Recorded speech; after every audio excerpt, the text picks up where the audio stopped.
कैसे बना हमारा हिमालय। 8.80 करोड़ साल पहले भारत एशिया की तरफ बढ़ता है। तब भारत के विशालकाय द्वीप था। उस समय दुनिया में टेक्टोनिक प्लेटें बहुत छोटी छोटी होती थीं। जब ये प्लेटें खिसकते हुए एक दूसरे से मिलीं तो महाद्वीपों का निर्माण हुआ। भारत की प्लेट यूरेशियन प्लेट से आकर टकराई। इससे बेहद ज्यादा दबाव बना। इस दबाव की वजह से ऊंची ऊंची विशाल पर्वत श्रृंखलाएं बन जाती हैं।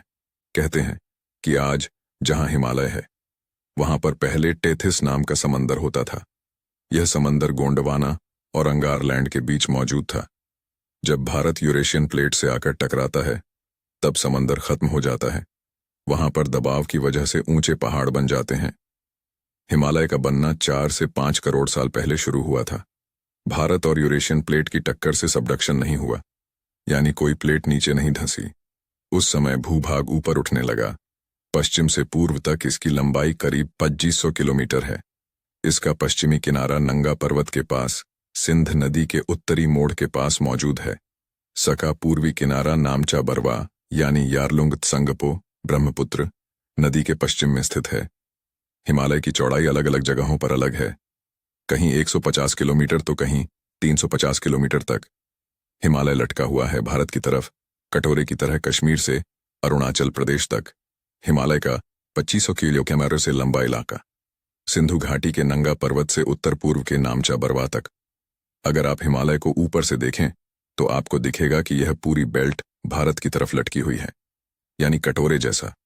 ये वही हिमालय है जहां पर 8 किलोमीटर से ऊंची दुनिया की 14 चोटियों में से 10 हैं। पृथ्वी की सबसे ऊपरी परत यानी क्रस्ट के सिकुड़ने से हिमालय के पहाड़ बने। अगर हिमालय के उत्तर पश्चिम की तरफ देखें तो हिंदुकुश, पामीर और नंगा पर्वत इलाके में क्रस्ट की मोटाई 25 किलोमीटर है। जम्मू और कश्मीर में 60 किलोमीटर है। हिमाचल प्रदेश में मात्र 61 किलोमीटर है, यानी इस इलाके में आते आते गहराई कम हो रही है। जबकि ऊंचे हिमालय और तिब्बत की तरफ क्रस्ट वापस 35 किलोमीटर गहरा है। हिमालय दुनिया का सबसे युवा पहाड़ी इलाका है। इसका पूरा इलाका एक अर्धचंद्राकार आकृति में दिखता है। नंगा पर्वत के पास ऊंचाई 814 मीटर है, जबकि नामचा बरवा के पास 1755 मीटर है। ऊपर चीन, तिब्बत है। नीचे गंगा के मैदानी इलाके हैं। असल में इंडियन टेक्टोनिक प्लेट हर साल 15 से 20 mm की गति से तिब्बतन प्लेट की तरफ बढ़ रहा है। जब जमीन का इतना बड़ा टुकड़ा किसी अपने से बड़े टुकड़े को धकेलेगा तो कहीं न कहीं तो ऊर्जा स्टोर होगी। इसलिए दोनों प्लेटों के नीचे मौजूद ऊर्जा निकलती है।